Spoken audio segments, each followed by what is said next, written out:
Olá, companheiros, muito boa tarde. Começando a análise internacional no canal do Diário Causa Operária, em parceria com o canal Arte da Guerra. Muito bem-vindos, vocês que estão assistindo pelo Arte da Guerra, vocês que estão assistindo pelo canal do DCO, e também, né, aqueles recados importantes que é importantíssimo aí que você contribua e fortaleça a imprensa independente, né? Primeiro, aproveita, vê se você está inscrito em ambos os canais, pega o link e divulga aí para seus contatos, manda no Telegram, no Twitter, no Facebook, no Instagram, no WhatsApp, divulga à vontade aí os programas com seus amigos e com seus contatos. E também não deixe de curtir o vídeo nos dois canais, tudo isso ajuda a melhorar a nossa visualização. Bom, e contribua financeiramente com a imprensa independente, né? No canal do Arte da Guerra você pode mandar seu superchat, seu super sticker, se tornar membro do canal e também mandar um pix para robsonfarinazo@gmail.com e você contribui aí com o canal do Arte da Guerra. E no canal do DCO você deve saber que nós tivemos aí todos os canais da nossa rede desmonetizados. Então, para você contribuir, você pode mandar diretamente um pix em pix@cotv.org.br ou entrar e mandar sua pergunta, seu comentário pelo LivePix. E para isso, basta apontar a câmera do seu celular para esse QR Code que está aqui, ou entrar direto no link aqui embaixo. Lá você contribui com o valor que for adequado, faz sua pergunta, seu comentário, participa ao vivo do programa aqui. E para se tornar um membro assinante do canal, você entra pelo Catarse e assina os canais parceiros da Causa Operária TV, como é o caso do nosso canal aqui do Diário Causa Operária. Entra no Catarse, a produção vai colocar aí o link para você se tornar um assinante, aí está, cotv.org.br/membro. Lá você se torna um assinante dos nossos canais e contribui conosco. Então não deixe de fortalecer o canal. Bom, companheiros, importantíssimo também, né, recado, inclusive por estarmos na análise internacional, estamos aqui há menos de uma semana do ato de 30 de junho em São Paulo, ato nacional em defesa da Palestina. Milhares e milhares de panfletos como esse aqui estão sendo distribuídos em São Paulo e em outras cidades para convocar o ato do dia 30 de junho, no próximo domingo, com concentração na Praça Oswaldo Cruz a partir das 9 horas da manhã e saída para o ato às 11 horas da manhã. Esse ato nacional está sendo convocado pelo PCO e por várias organizações. Aqui, nesse panfleto, por exemplo, tem uma lista enorme de organizações que estão convocando o ato. Aqui na frente a gente pode notar aqui, ó, Bancários DF, Ibraspal, que é o Instituto Brasil-Palestina, a POSP, né, Movimento Nacional de Luta pela Moradia, MLMN, os comitês de luta, né, deputados, CNTE, quer dizer, é um ato nacional e o objetivo desse ato é dar um impulso na campanha em defesa da Palestina. Por isso também nós estamos, além de fazendo uma ampla convocação em São Paulo e na Grande São Paulo, nós estamos organizando caravanas vindas do interior do estado e de outras cidades, de outros estados, como Belo Horizonte, Rio de Janeiro, Curitiba, Florianópolis, Porto Alegre, além de Brasília, né? E além de representantes de todos os estados do Nordeste e do Norte do país. Então, companheiros, participe, entre em contato com a gente.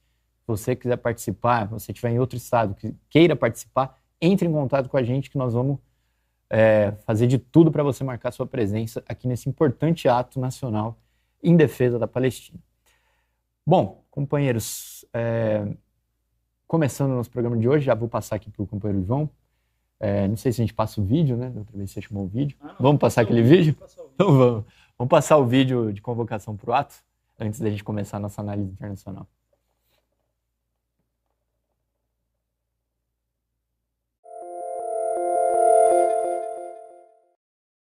O genocídio realizado por Israel já matou mais de 37 mil palestinos, dos quais pelo menos 15 mil eram crianças. O Partido da Causa Operária e os comitês de luta convocam você a participar de uma mobilização nacional contra essa barbárie. Esse vai ser o maior ato em defesa da Palestina que o Brasil já viu. A pressão popular mundial se mostrou um importante apoio às vítimas da ocupação sionista, razão pela qual é preciso impulsioná-la também no Brasil. Vimos como as declarações do presidente Lula em favor dos palestinos perturbaram o sionismo, mas agora precisamos avançar. Em todo o planeta, estudantes, trabalhadores e ativistas têm apoiado a Palestina ativamente, indo às ruas e muitas vezes enfrentando uma repressão digna das piores ditaduras. Tudo para expressar o repúdio popular aos crimes monstruosos do sionismo. O Brasil precisa colocar sua força a serviço dessa luta, que unifica todos os povos oprimidos do planeta. Por isso, no dia 30 de junho,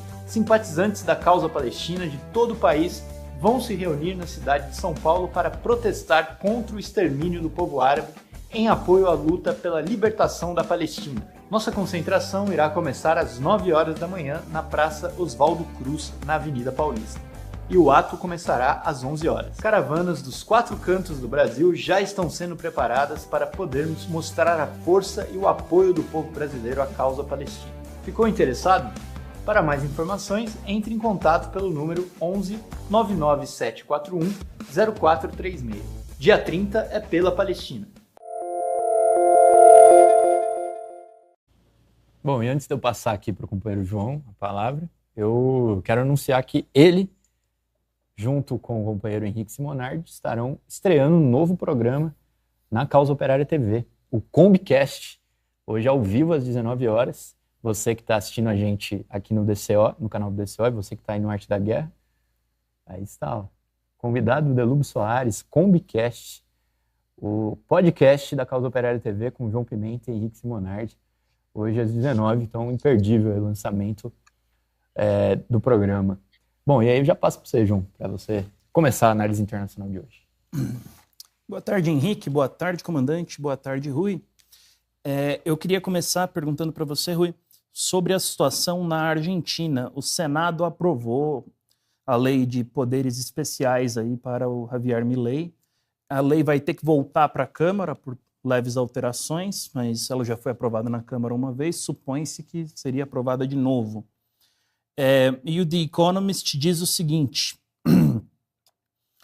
que aquilo que o Milei está fazendo é muito bom, contanto que ele não dolarize a Argentina, que isso daí seria um erro. Apesar de que até eles reconhecem que é surpreendente que ele ainda tenha mais de 50% de aprovação.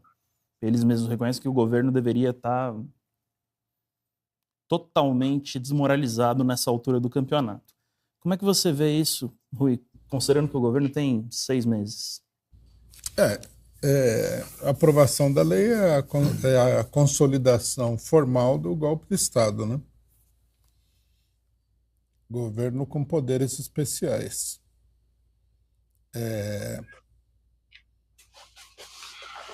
O que é impressionante, na minha opinião, é que a esquerda argentina não registra esse fenômeno. Não fala em golpe de Estado, não fala fora Milei, que é péssima. É uma péssima notícia para todo mundo, porque no Brasil é capaz que eles façam a mesma coisa se acontecer isso, né? Então, essa é a principal questão, né? Eu também me surpreendo que ele tenha mais de 50% de aprovação, o que, inclusive, dá a entender que isso aí não seria verdade. A política dele é uma política de total destruição da economia argentina, né?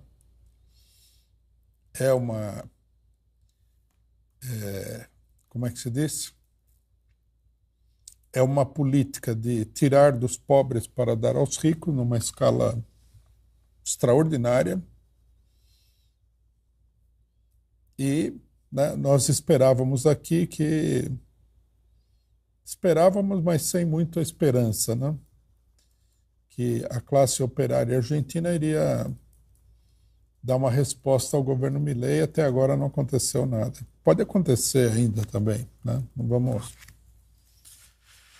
vamos dar aí a última palavra na questão argentina, mas tá ruim, o negócio está feio. Comandante, como é que você vê essa situação na Argentina e o impacto, né, desse programa econômico muito destrutivo?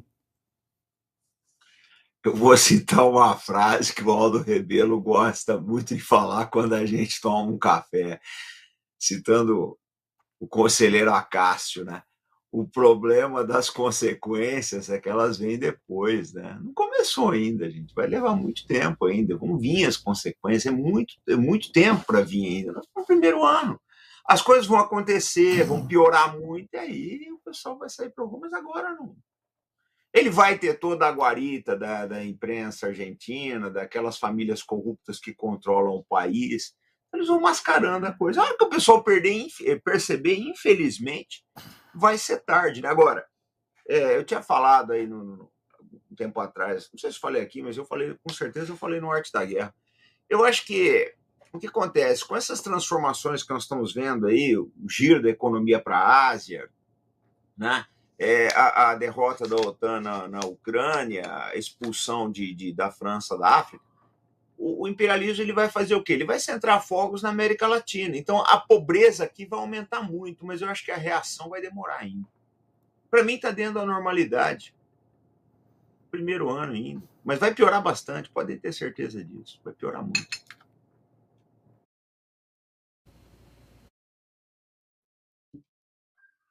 Estou sendo otimista, tá?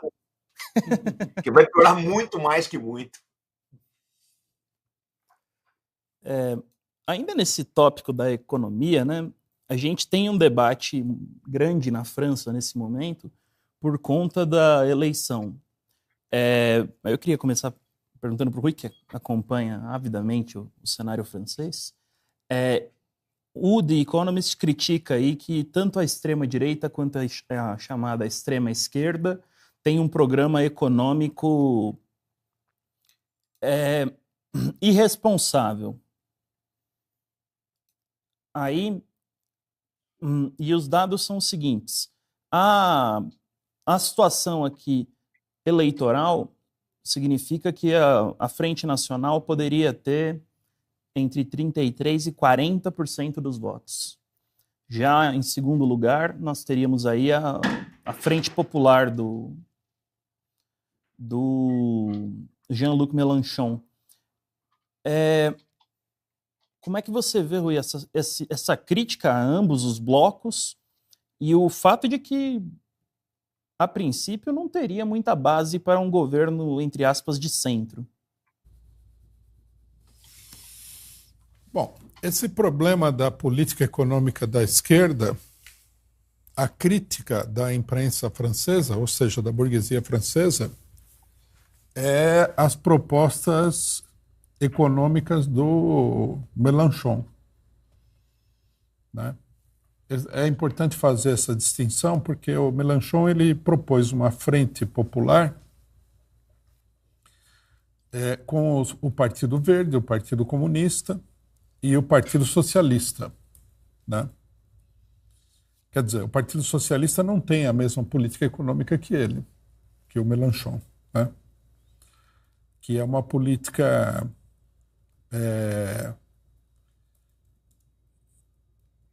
na minha opinião, de radicalismo mais aparente e verbal do que real, né? Todo o processo político francês ele gira em torno de saber quem vai ser o candidato dessa frente, porque o Macron não tem condições de ganhar a eleição, de formar maioria. Então, o candidato a primeiro-ministro da frente provavelmente seria o primeiro-ministro da França, né? Me parece difícil que numa aliança eleitoral, numa coalizão eleitoral entre o partido do Macron e a esquerda, que eu acho que é inevitável que aconteça, para evitar um governo do reagrupamento nacional, da Marine Le Pen, escolhessem aí um candidato macronista. Acho difícil isso. Então, as manobras todas estão em escolher um candidato do Partido Socialista para encabeçar a frente, né? Por exemplo, hoje no Le Monde tem uma declaração, né, de um deputado do Parlamento Europeu, do Partido Socialista, que fala: o único perigo que ameaça hoje a França é o lepenismo. Por que ele dá essa declaração? Ele dá essa declaração porque toda a imprensa está falando que o perigo maior seria o Mélenchon, né? Há uma campanha grande contra o Mélenchon e está centrada na política econômica dele, está centrada na questão da Palestina e tudo, né? A própria matéria do Le Monde fala que esse cidadão, né, ele está na contracorrente do partido dele. Então, mostra bem, né, que é bem possível que o Partido Socialista, se não tiver o candidato a primeiro-ministro e um acordo claro sobre a política econômica, não participe dessa frente, né? Eu acho que a situação vai mais ou menos nesse sentido. Para a burguesia, né, não se trata de achar que a política econômica do Mélenchon é a pior coisa que existe no mundo. Se trata de atacar o Mélenchon para levar aí, na chapa que tem possibilidade de enfrentar a Le Pen, não vai ganhar, né? Essa chapa não vai ganhar, não tem possibilidade de ganhar. Le Pen está 15, 20 pontos na frente deles e subindo, né? Mas poderia formar governo numa aliança com os outros partidos burgueses, né? Então, a grande preocupação é essa: atacar o Mélenchon como sendo uma política econômica irresponsável para que a frente apresente aí um candidato do Partido Socialista, que é a mesma coisa que o Macron. Uma parte dos efetivos do partido Macron vieram do Partido Socialista. Isso aí não tem. No Brasil apareceu até um debate aqui, né? O Alberto Cantalice criticou o pessoal por ter criticado essa frente. Essa frente que eles estão formando aí é uma frente direitista, né, de apoio à OTAN. O Partido Socialista apoia a OTAN, apoia o sionismo, né? É uma coisa muito, né? Opa! É uma coisa muito direitista.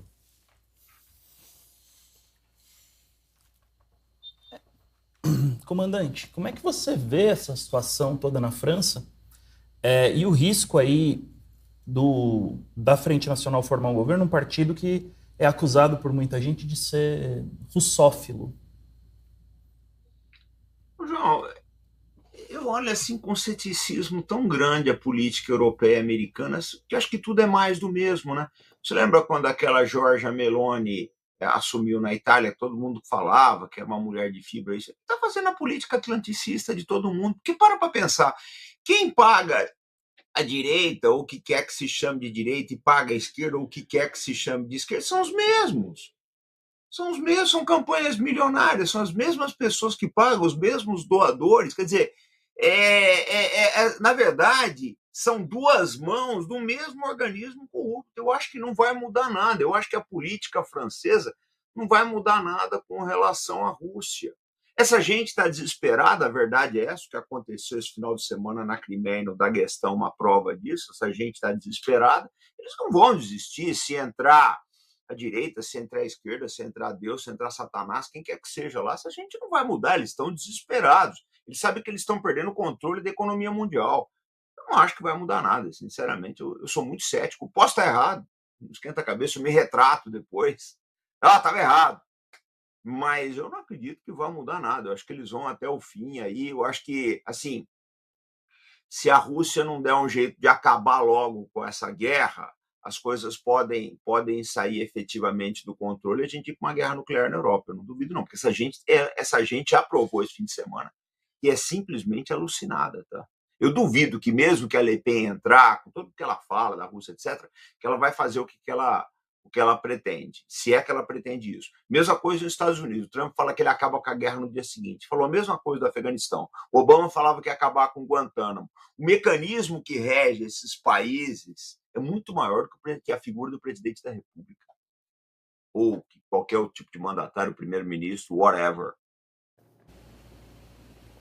Só queria acrescentar uma coisa sobre isso que o comandante falou, que é o seguinte. Eu acho que a Le Pen não vai ser autorizada pela burguesia a assumir o governo porque justamente ela não está pronta para colocar em prática esse tipo de política da Giorgia Meloni. No momento, a grande preocupação da burguesia é ter um candidato para derrotar a Le Pen e manter tudo exatamente como está. Agora, o futuro é difícil, né? A Le Pen vai chegar no ponto de fazer o acordo com a burguesia. Nesse momento, eu acho difícil porque ela está ganhando a eleição com base num programa distinto, né? Ela está ganhando a eleição com um programa de oposição a esse. Então, se ela chegar, se ela chegar e se ela não levar adiante um programa de oposição, ela acaba. E por isso eu acho que ela não vai ganhar de jeito nenhum. Bem, comandante, nós temos uma declaração aqui de um general francês, se eu não me engano, o general, comandante das Forças Armadas, que disse que uma das questões mais importantes para uma das lições mais importantes aí para a França na guerra da Ucrânia é a importância de controlar a informação. Como é que você vê isso daí do ponto de vista de uma guerra e do ponto de vista do regime democrático? Democracia. Olha, toda vez que você quiser falar de democracia, você pergunta para 3 pessoas. Scott Ritter foi tirado do avião, né? O pessoal do Intercept, que estão sendo sacaneados aí, e o Assange, né? Quando você quiser saber como é que vai a liberdade, a circulação de informações na Europa, Estados Unidos, a democracia, etc., aquilo vai se tornar uma ditadura, o João, é inevitável. Sabe por quê? Porque eles não vão conseguir lidar com os seus fracassos de forma democrática. Num regime efetivamente democrático, esses fracassos seriam expostos. Olha o que estão fazendo. Eu não gosto do Trump, todo mundo sabe disso, eu acho um imbecil completo. Mas mesmo assim, quando você volta todas essas baterias com um potencial candidato a presidente da República, essa democracia está indo em baixa. Nós vimos acontecer a mesma coisa aqui no Brasil com Lula. Nós vimos acontecer isso daí, tirarem ele do páreo aí. Então, eu vejo a coisa dessa forma. Eles não vão conseguir lidar com todas essas contradições, com todos esses erros, de uma forma democrática. Eu converso muito nós temos um contato muito bom com os produtores de conteúdo português, a gente se fala todo dia. Eles falam, olha, a gente não vê aqui em Portugal essa circulação de informações sobre a guerra da Rússia que vocês têm no Brasil. Porque aqui é efetivamente censurado. A Europa vai virar... Olha, o João, escuta o que eu estou falando. Os Estados Unidos já está num processo, na minha opinião, mais adiantado. Aquilo ali vai se transformar numa ditadura sem ditadura. Tá? Você vai trocar o governo periodicamente, cada 4 anos, 2 anos, o que quer que seja aí. Mas você não vai ter liberdade, não. Você vai viver num mundo meio bastante distópico aí, tá? Vai ser uma coisa meio... Eu acho que a gente está indo lá para uma coisa meio 1984. Rui, como é que você vê? Eu vou ler aqui a declaração exata, eu estava procurando aqui, só achei agora. O general Pierre Schill diz o seguinte: o exército tem um papel crucial no domínio da informação. Sem a capacidade de convencer e combater a influência adversa, qualquer enfrentamento militar pode fracassar. O surgimento das redes sociais reforçou essa noção e acelerou significativamente a disseminação de informação, seja ela verdadeira ou falsa, enquanto aumentando seu volume, alcance e ressonância. E ele diz o seguinte, que o exército tem que controlar o fluxo de informação para influenciar tanto o público nacional quanto internacional. É o que nós temos dito, né? A situação ela caminha para um enfrentamento militar de grandes proporções. Pode não ser imediatamente, mas evidentemente que o imperialismo sabe que ele não vai poder se manter sem impor uma derrota militar aos russos e chineses. E vamos ter claro, até mesmo para manter a situação num empate, quer dizer, um não ataca o outro, tipo aquele esquema dos russos, né, que eu acho muito mais difícil de manter esse sistema atualmente, com a Rússia capitalista, você vai precisar de uma política de guerra. E o que esse general está falando é que um aspecto central da política de guerra é o controle da informação, né? Ele inclusive, coloca às claras aquilo que nós temos dito sobre o Brasil. A política de censura da internet é uma política que vem do imperialismo e é uma política militar, né? Não é uma vontade de censura por ela mesma, né? Tem um propósito, tem uma necessidade que está ditando essa política. Infelizmente, né, os esquerdistas que são, na verdade, essa esquerda brasileira, o que a gente pode dizer? Ela dá pena, né? Não tem a menor consciência do que está acontecendo no seu próprio país. Eles serviram como instrumento de avanço dessa política de censura da internet, né? Você encontra gente aí da esquerda falando que precisa controlar, não pode ser terra sem lei, essa coisa toda, né? Eles não têm consciência, mas eles estão trabalhando para os senhores da guerra dos países imperialistas, como esse cidadão aí deixou claro, né? Sem censura, não tem guerra de grandes proporções. Pode fazer uma guerrinha lá sem censurar muito. Toda guerra tem censura, né? Isso aí a gente já viu, né? Já viu várias experiências. Agora, uma guerra de grandes proporções exige um controle da informação de proporções igualmente grandes, né? Nós temos aí Rússia, China, Irã, a situação está crítica. Eles estão se preparando para a guerra. Os Estados Unidos restabeleceu o serviço militar compulsório. Então, estão fazendo testes com armas atômicas. A Alemanha se remilitarizou completamente. Os franceses e alemães estão impulsionando a indústria de guerra. O orçamento de guerra vem crescendo. Quer dizer, é óbvio, né, que tudo conflui para um enfrentamento militar. Não vão deixar, o imperialismo não vai sair do trono pacificamente.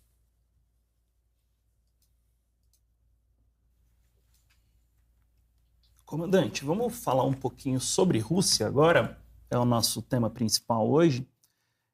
Nós tivemos aí um ataque terrorista no Daguestão e nós tivemos também um ataque na Crimeia. Como é que você vê, inclusive assim, um dos assessores do Zelensky falaram sobre os civis que morreram no ataque à Crimeia, falando, esses daí são ocupantes, ou seja, os civis, dane-se. Como é que você vê essa situação, comandante? Olha, João, vou te falar uma coisa para você. A Rússia está errando. Ponto. Por que eu estou falando isso? Porque nós sabemos que esses ataques foram feitos com surveillance, né, ISR dos Estados Unidos, informação, inteligência, telemetria, etc. dos Estados Unidos. À medida que a Rússia não retalia, eles vão fazer outros. Tanto esse ataque na Crimeia, como da questão que a gente sabe quem financiou, né? Passou da hora da Rússia derrubar os drones, ela não derruba os drones americanos que estão no Mar Negro, né? Passou da hora dela começar a derrubar satélite, não está fazendo. Então o pessoal sabe que ela tem essa fraqueza, vão para cima. O Irã já percebeu uma coisa, isso há muitos anos o Irã percebeu, que se você quiser manter os Estados Unidos na defensiva, você tem que fazer ele sangrar. Eles já perceberam isso. Então você pode ver que o Irã, todas as vezes que os americanos voltam, eles atacam as bases americanas e deixam sob cheque. A Rússia não faz isso. Então os Estados Unidos e os seus aliados interpretam como uma fraqueza e vão para cima. O erro é da Rússia, eu não tenho a menor dúvida disso. Se eles não fizerem retaliações no sentido de destruir as centrais de inteligência que estão na Ucrânia, os centros de comando que têm assessores da OTAN, derrubar drones, né, afugentar aeronaves de AWACS ali, aeronaves de reconhecimento, etc. Vai continuar isso daí, desculpa, mas quem está fazendo a besteira são os russos. A guerra é um jogo de erros, ganha quem erra menos. Eles estão errando nesse quesito e vão pagar. Potencial para mudar o quadro no campo de batalha? Não, a questão não é essa, cara. Que os Estados Unidos, você não. Olha, por que a guerra do Vietnã acabou? O que acelerou o fim da guerra do Vietnã? O Tet. O que aconteceu no Tet? O Vietnã do Norte e o Vietcong atacaram 32 das 44 capitais provinciais do Sul. Combateram nos jardins da embaixada americana. Pô, o Westmoreland, que era o comandante, ele estava dando entrevista para a imprensa e os caras bombardeando os subúrbios de Saigon. Quando aconteceu isso, a opinião pública falou: nós estamos perdendo essa guerra. A Rússia não está dando sinais para a opinião pública americana que essa guerra tem um custo nos Estados Unidos. Já mataram vários generais americanos, um general francês, um general polonês também, mas não deixam isso a público.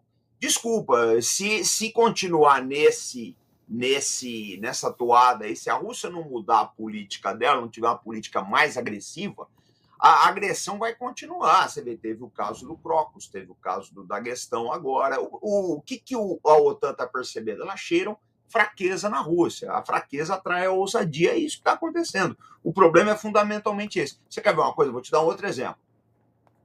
Aconteciam muitas operações do Mossad no Irã. Um belo dia, teve um atentado lá, o Irã destruiu a base do Mossad no Kurdistão. Isso arrasou completamente, com mísseis disparados a 2.000 quilômetros de distância. Os mísseis foram disparados quase no fim do Golfo Pérsico ali. Pararam as operações no Irã.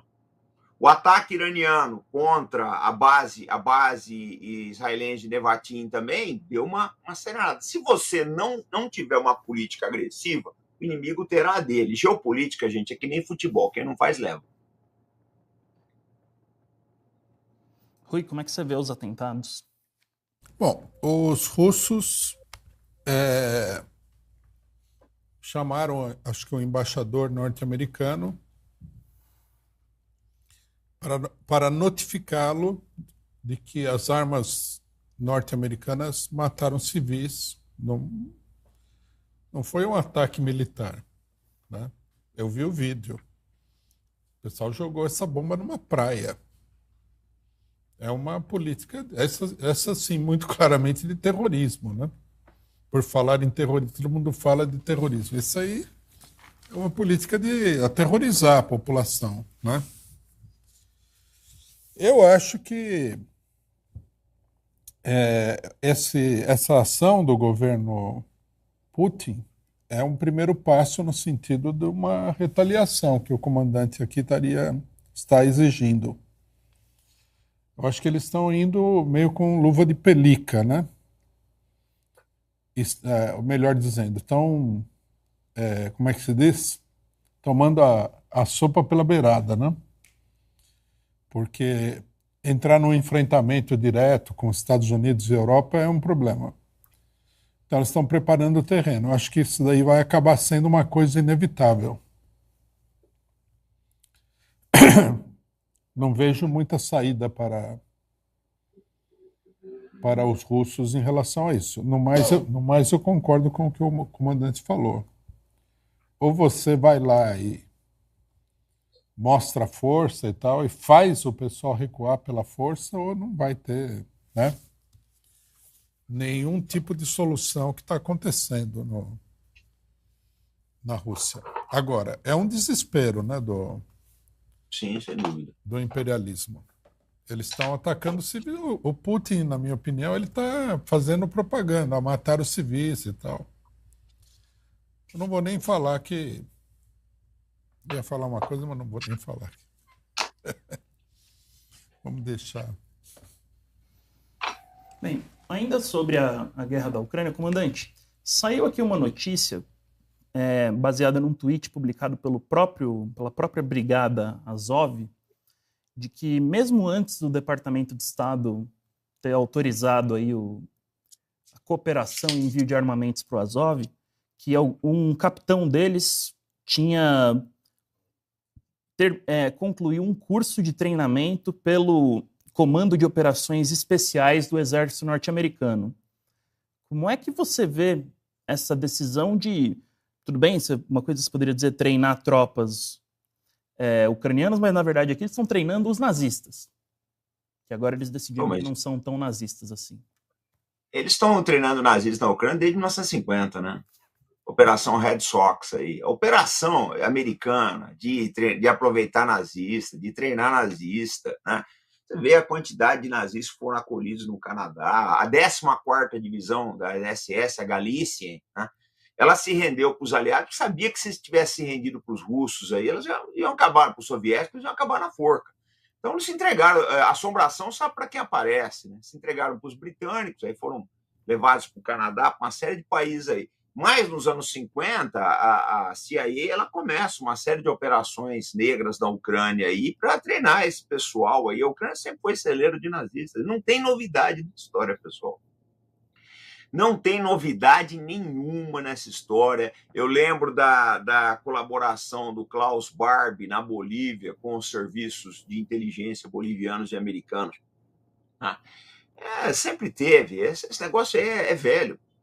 Aí agora ficou claro.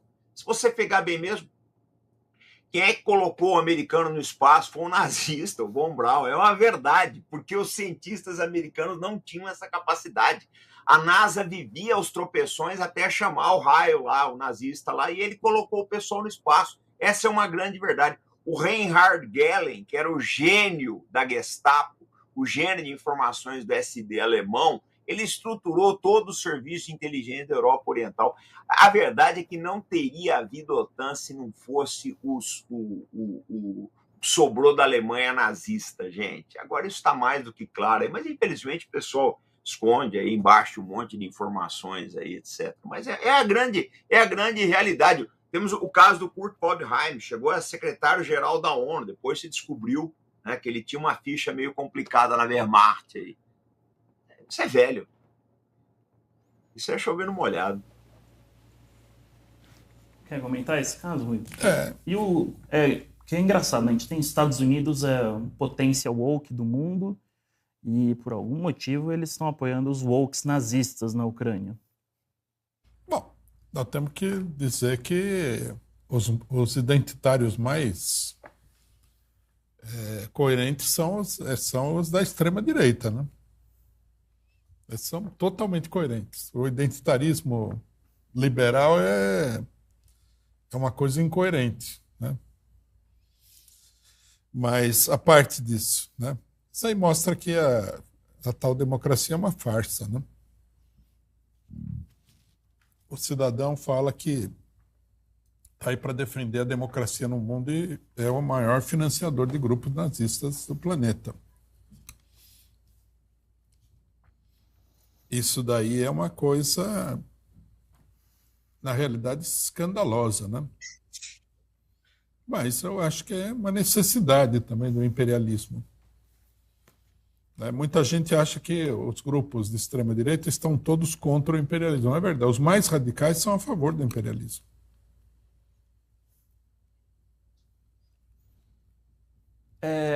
Aí a última pergunta sobre sobre nazista aqui, e aí a gente vai para... Tem vários comentários, né, do público. Primeiro para o Rui.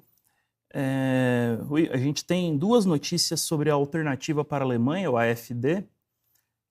A primeira é de que eles decidiram formar um novo grupo parlamentar no Parlamento Europeu, porque eles foram expulsos do grupo da Le Pen, Identidade e Democracia, que chamava o grupo dela, porque o líder da chapa deles para o Parlamento Europeu falou que não era porque você fez parte da SS que você era automaticamente um criminoso.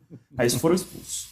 E eles decidiram que eles vão formar um novo grupo com vários partidos que estão no Parlamento Europeu, que, pelo que eu entendi, são muito nazistas.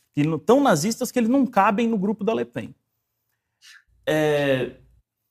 Aí eu queria perguntar para você, além disso, nós temos uma notícia aqui de que um membro do AfD foi condenado aí porque ele usou um slogan da SA, do Hitler. Ele disse que, na verdade, era um ditado popular, contou uma história no tribunal, mas não colou. Como é que você vê esse AfD aí e as várias coincidências aí com o Terceiro Reich?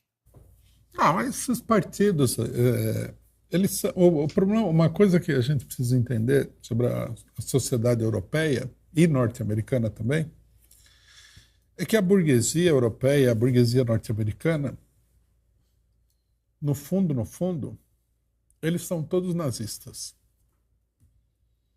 Esse negócio de democracia é uma política de conveniência. Eles não acreditam em nada disso. Tanto que a gente vê o Biden, ele patrocina o banho de sangue na Palestina sem nenhum remorso, sem nenhum problema. Isso é uma política nazista, né? Lógico, nos Estados Unidos, se ele falar que ele é nazista, ele perde o eleitorado, ele perde o público. Então ele precisa enganar o público, mas é um truque para enganar o público. A burguesia imperialista não é democrática. A burguesia imperialista é a burguesia das colônias, né? Quer dizer, ela é naturalmente fascista. E esse ambiente, né, nos países europeus e nos Estados Unidos, é isso o que cria essa extrema-direita. A extrema-direita é aquele grupo que fala o seguinte: vocês não vão até o fim. Eles são mais doutrinários do que políticos, os outros são políticos. Por exemplo, o ódio da extrema-direita aos imigrantes, quem foi que criou isso? Foram os partidos democráticos do imperialismo. Eles que atacaram o Islã, né, atacaram os imigrantes. Depois eles aparecem defendendo porque é a conveniência deles defender, num dado momento, essa política, mas não tem nada a ver. Eu acho muito natural que aconteça isso, que a AfD é a democracia cristã sem politicagem.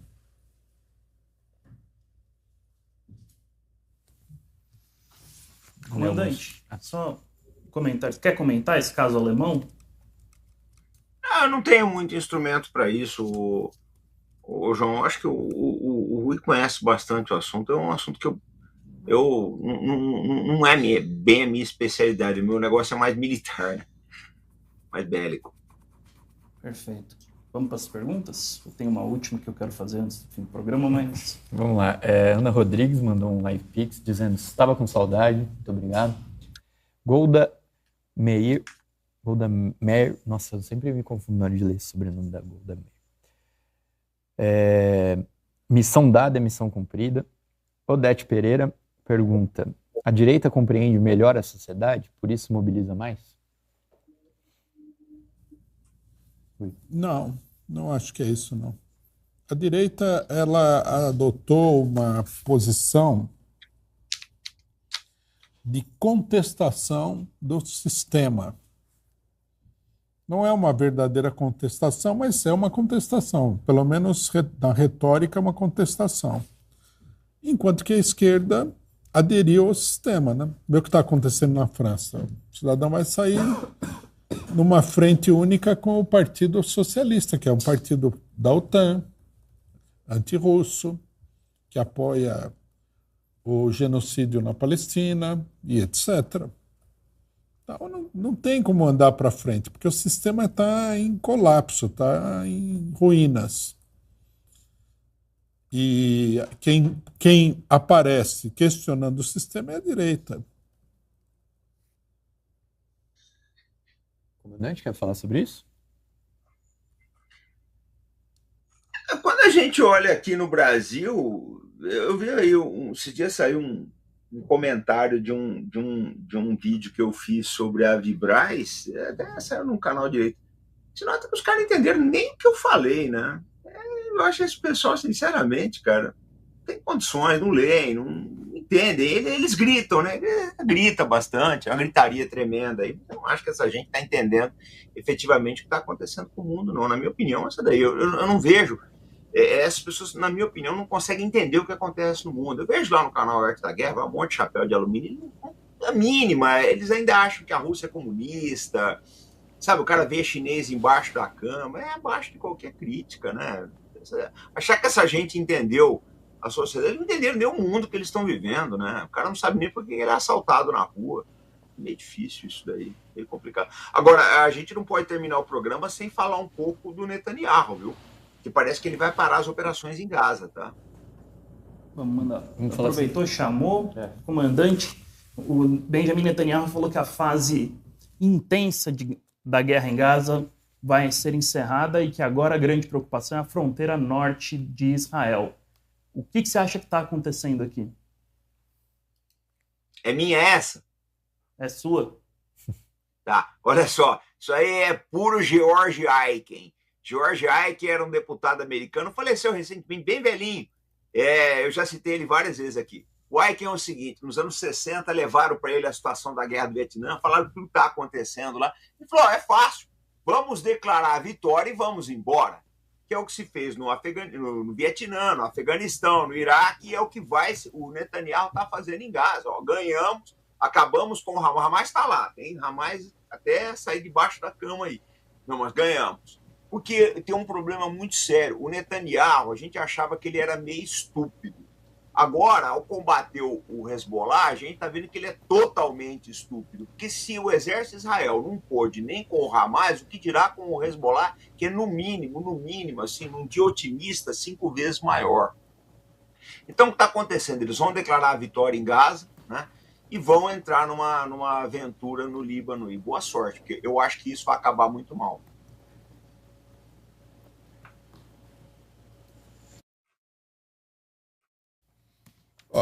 Eu concordo com o que o comandante falou, integralmente. Acho que é uma loucura essa tentativa de enfrentar o Hezbollah. Acho que eles vão dizer que eles saíram vitoriosos na faixa de Gaza, apesar que ninguém viu essa vitória. E a gente deve dizer desde já, né, que, de acordo com a manchete de hoje do Haaretz, o jornal liberal de Israel, a manchete é a seguinte: Netanyahu, aspas, como é que se diz? Compromissado com a proposta esboçada por Biden. Quer dizer, é um recuo. É um recuo e é uma vitória do Hamas. A imprensa mundial vai tentar falar que não, que o Hamas isso, que o Hamas é aquilo, mas é uma vitória espetacular do Hamas. Né? E essa vitória, ela é o resultado do esforço conjunto entre os Houthis do Iêmen, o Irã, o Hezbollah iraquiano, a guerrilha na Síria, né? E muito particularmente fica claro o papel do Hezbollah no Líbano. Quer dizer, essa reviravolta aí, ela significa, traduzindo para o português, significa o seguinte: nós não temos a menor condição de lutar nas duas frentes. Enquanto a gente está aqui tentando destruir o Hamas, o Hezbollah está acabando com a gente no norte. Eu não sei o que eles vão fazer, se eles vão para uma guerra, né, contra o Hezbollah em total intensidade. Pode ser. Porque, pelo que a gente tem visto, o pessoal é capaz de qualquer loucura. Agora, que é um erro, né, que é um problema, não pode haver nenhuma dúvida. É possível que nessa guerra aí o Estado de Israel entre numa crise de características terminais. né? Nós temos que considerar o seguinte, não só o Hezbollah é muito mais bem armado do que o Hamas, e tem uma organização militar superior, como que o Hezbollah não sofre das limitações que o Hamas tem. Para o Hamas colocar uma arma lá, ele tem que contrabandear essa arma. Tá? É difícil. Para ter suprimentos, precisa contrabandear. Os israelenses cercam todas as fronteiras. Né? Nós temos os túneis, essa coisa toda. Então, a situação do Hamas é uma situação muito delicada, mas o Hezbollah não. O Hezbollah está num país independente de Israel. E esse país independente faz fronteira com a Síria, que apoia o Hezbollah. Então, por exemplo, se for... E a Síria, por sua vez, se eu não estou enganado, no mapa, às vezes eu me confundo um pouco. A Síria faz fronteira com o Irã. Então, eles têm plenas condições de enfrentar, de ter suprimentos, de ter reposição de armas. Isso sem falar, né, no seguinte, que nós vimos aí um anúncio, até o comandante postou essa notícia no X, nós vimos aí o anúncio de que o Talibã está oferecendo suas tropas para lutar no Líbano. Né? E o Talibã, nós temos que o comandante lembrou muito oportunamente que o Talibã ele herdou, né, quando ele colocou os norte-americanos para correr, um arsenal muito grande de armas norte-americanas. Então, isso tudo tende a ser uma coisa, né? Você vê o dado fundamental, né? O Hamas colocou o exército israelense em xeque pelo número de feridos e mortos. Tem problema de recrutamento, tem crise de recrutamento, né? Tem gente indo embora de Israel por causa dessas coisas. Se o governo israelense falar que vai ter uma guerra contra o Hezbollah, eu acho que vai ter uma evasão populacional gigantesca.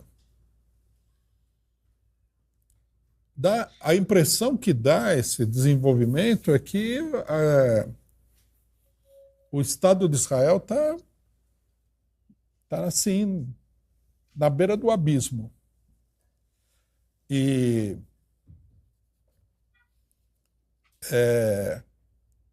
o slogan do Netanyahu é igual ao slogan que tinha na época da ditadura militar brasileira. Esse é um país que vai para frente, quer dizer.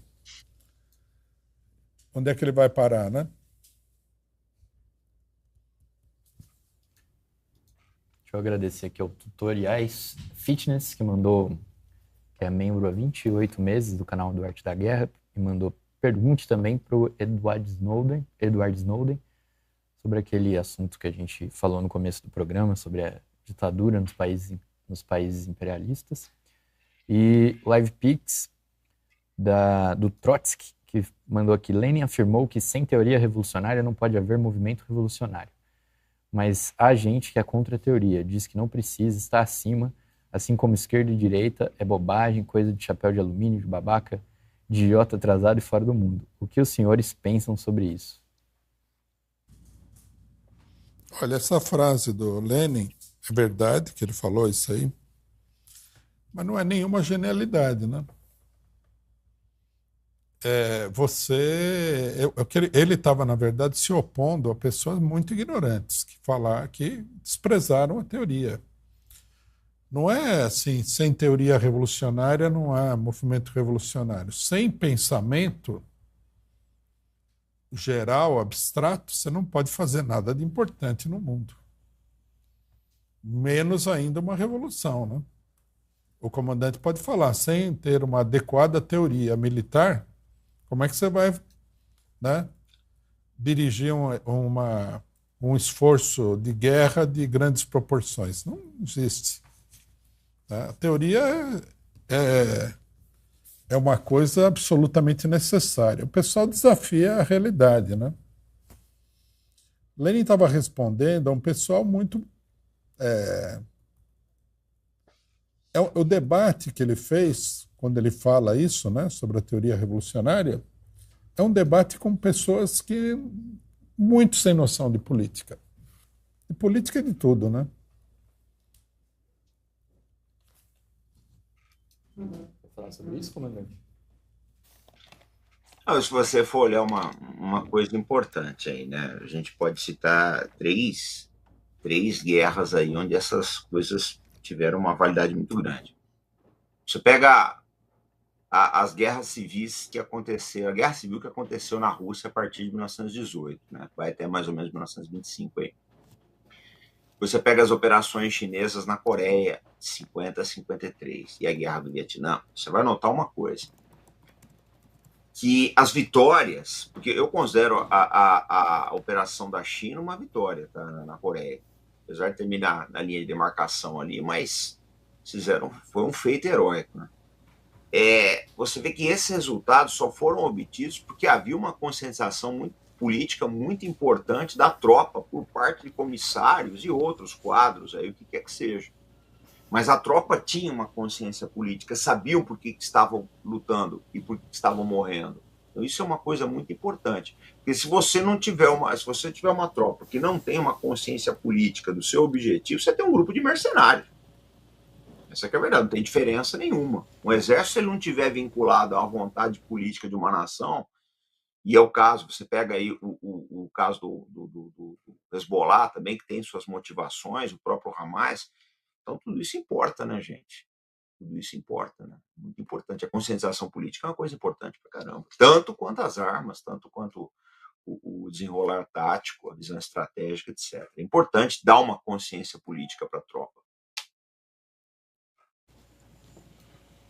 Bom, estamos chegando no finalzinho aqui. Rui, você não quer falar sobre a manifestação do dia 30 e a campanha da Palestina? Sim. Bom, parece que a nossa manifestação está cronometrada, né?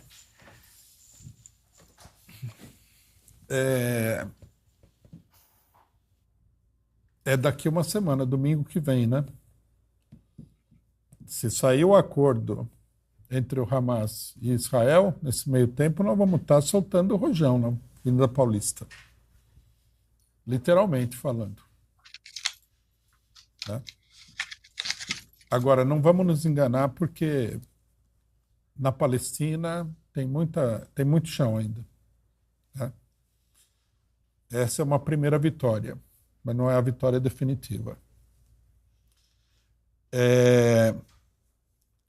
Bom, nós estamos convocando esse ato, nós convocamos esse ato para que a gente pudesse, né, fazer o que a gente não pôde fazer nos pequenos atos anteriores que foram realizados aí, que foram convocados por uma frente palestina muito esquisita, muito sectária, né?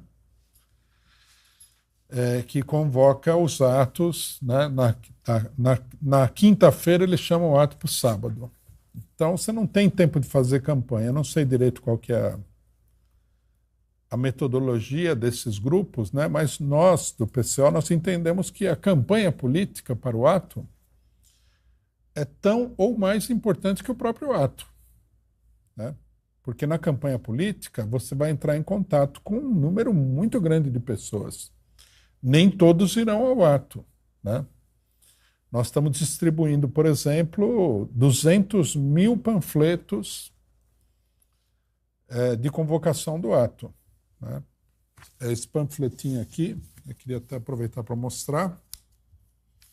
Aqui está faltando o cartaz, né? Nós estamos distribuindo 200 mil desse panfleto aqui. Tá? O panfleto é assinado por 80 entidades e personalidades. Isso está provocando aí uma agitação política muito grande. As informações que nós já recebemos é que isso é muito bem recebido, não tem esse negócio de que o pessoal é a favor de Israel, ninguém é a favor de Israel, nada. E, logicamente, que a gente pode dizer já, nessa altura do campeonato, que o ato é uma grande vitória nossa. Nossa, que eu digo é do movimento geral da Palestina, não é do PCO especificamente. Nós não estamos fazendo isso daqui para elevar o PCO, nós estamos fazendo isso pela Palestina, né? Nós estamos trabalhando pelos palestinos, pelos 37 mil mortos, 80 mil feridos, né? Hoje eu vi a notícia, são 17 mil órfãos, destruição total da infraestrutura civil de Gaza, todas as universidades, todos os hospitais, todas as escolas, a maior parte das mesquitas e igrejas. O povo tem gente morrendo de fome, tem gente morrendo de doença, é uma coisa monstruosa, é um crime contra a humanidade inacreditável, é nazismo puro. Então nós estamos fazendo isso por essas pessoas. E nós estamos fazendo isso também pela vitória dos palestinos, que parece que está aparecendo no horizonte, essa vitória dos palestinos, né? Na medida em que o Netanyahu falou que vai ter que fazer um acordo, que ele aceita a proposta do Biden. Então, vamos ver, né, como é que a coisa anda, mas nós estamos fazendo isso pela Palestina, né, pelos nossos irmãos palestinos, pelo povo palestino, pelos lutadores em defesa da liberdade nacional palestina, assim como nós brasileiros lutamos para ter um país independente, né, que existe já desde o século XIX, os palestinos ainda estão lutando para ter o seu próprio país. E nós só podemos ser solidários com eles, porque é um direito irrecusável, inquestionável, né, você ter o seu próprio país. O que aconteceu lá foi uma colonização europeia, envolvida aí com um discurso messiânico, né? Mas foi uma colonização europeia, né? Os próprios sionistas, na época, falavam em colonizar a Palestina, né? Que lá não é terra deles, eles nunca deveriam ter ido para lá, nem nada.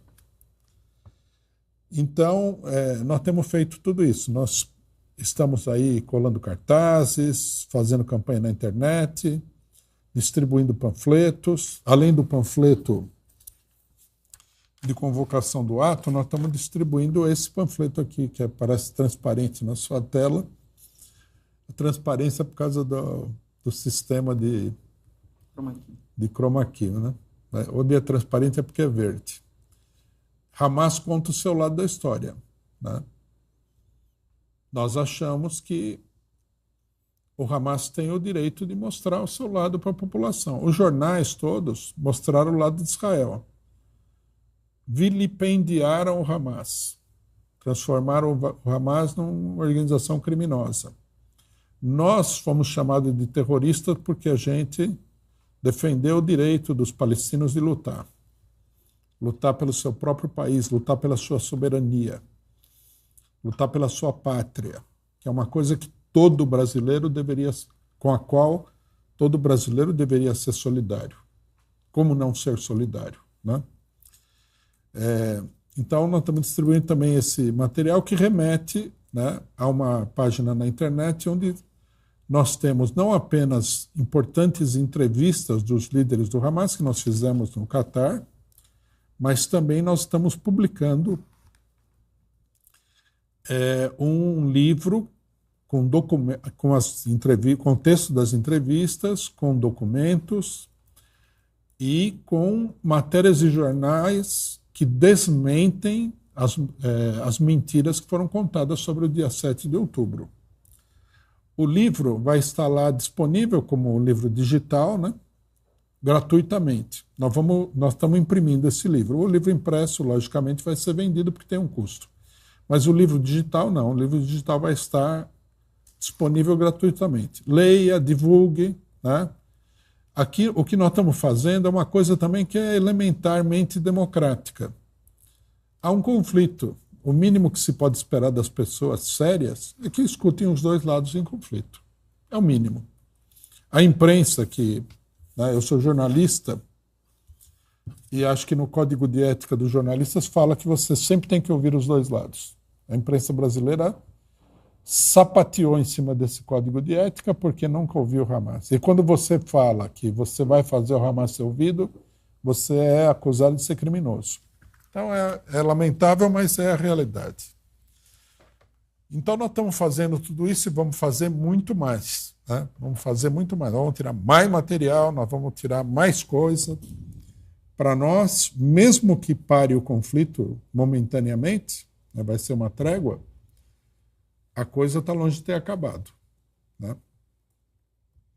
E, lógico, se houver o conflito com o Hezbollah, é a continuação do conflito por outro ângulo. Né? Então, nós vamos continuar essa campanha. Por isso, nós estamos pedindo ajuda financeira. Nós estamos pedindo, primeiro, que o pessoal participe da campanha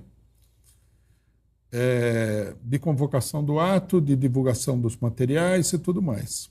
Se você tiver condições, pegue uma quantidade de panfletos, distribua para os seus amigos, seus familiares.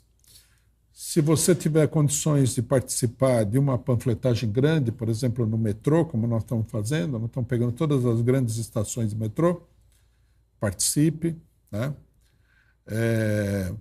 Se você tem condições de participar de uma panfletagem grande numa universidade, etc. e tal, num local de trabalho, participe. Né? Pegue os adesivos, os cartazes, escolhe os cartazes, participe da colagem de cartazes e tudo mais.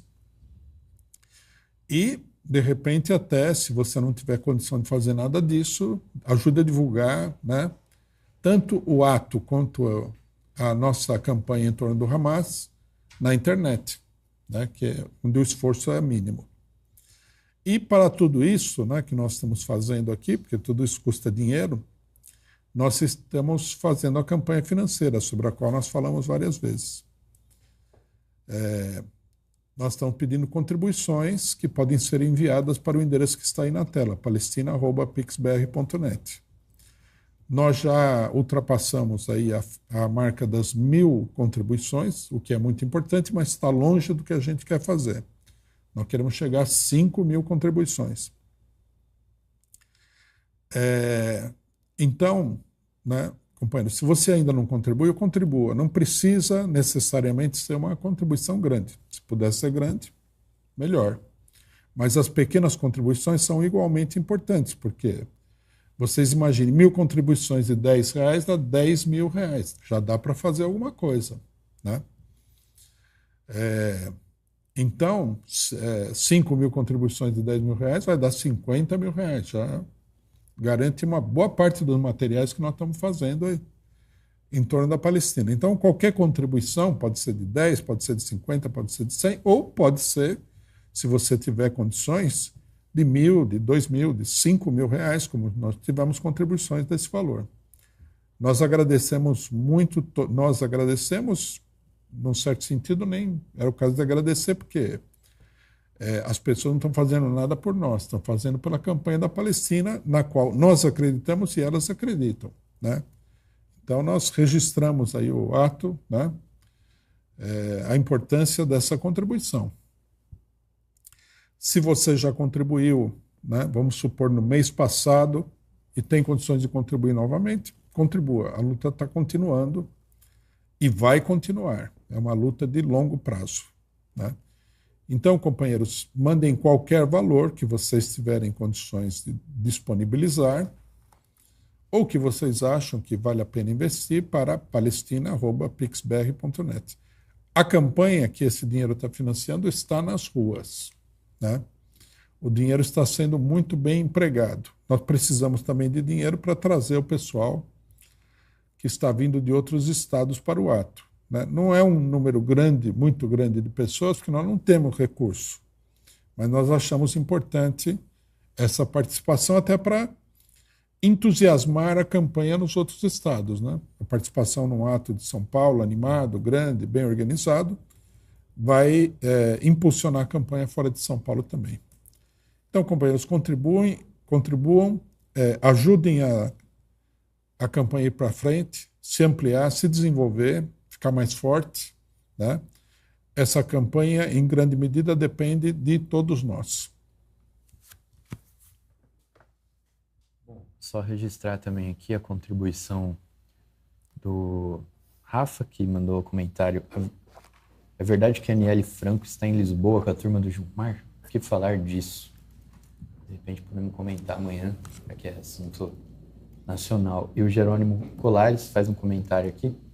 Pulga do Estadão, Alexandre anda surtando por causa da manifestação do PCO. A direita sentiu. Alexandre? Eu não sei se é o Alexandre Garcia, não sei. Eu tentei descobrir aqui, mas não consegui. De qualquer maneira, parece que tem alguém no Estadão que está surtando por conta do ato. Logo, logo não vai poder fazer mais ato também, né? A gente tem que ficar espertinho. Receita de bolo na capa. Eles ficam pedindo, depois tem, né? A gente precisa lembrar, Rui. A gente precisa lembrar de um certo jornal aqui de São Paulo que fornecia carro para o DOPS, né? A imprensa, ela atrai essas coisas, depois ela se diz vítima delas. Né? Você sabe do que eu estou falando. Sem dúvida, sem dúvida nenhuma. Isso aí. Bom, companheiros, é isso. A gente vai terminando nossa análise internacional de hoje. Agradecer ao comandante, Rui, João. Segunda-feira que vem a gente está de volta, né? Um dia depois do ato, inclusive, para fazer um balanço também de como foi. Lembrar que amanhã nós temos a análise da terça no canal da Rádio Causa Operária, ao 12:30. E hoje é a estreia do podcast Combicast com o companheiro João e o companheiro Henrique Simonardi, ao vivo às 19 horas na Causa Operária TV. Entrevistando o Delúbio Soares, então imperdível aí a estreia, aí está. Convidado de hoje, Delúbio Soares, no Combicast, às 19 horas ao vivo, o lançamento do programa de hoje. A gente vai ficando por aqui então, companheiros, muito obrigado, muito boa tarde. Segunda-feira a gente está de volta em mais uma análise internacional. Até mais.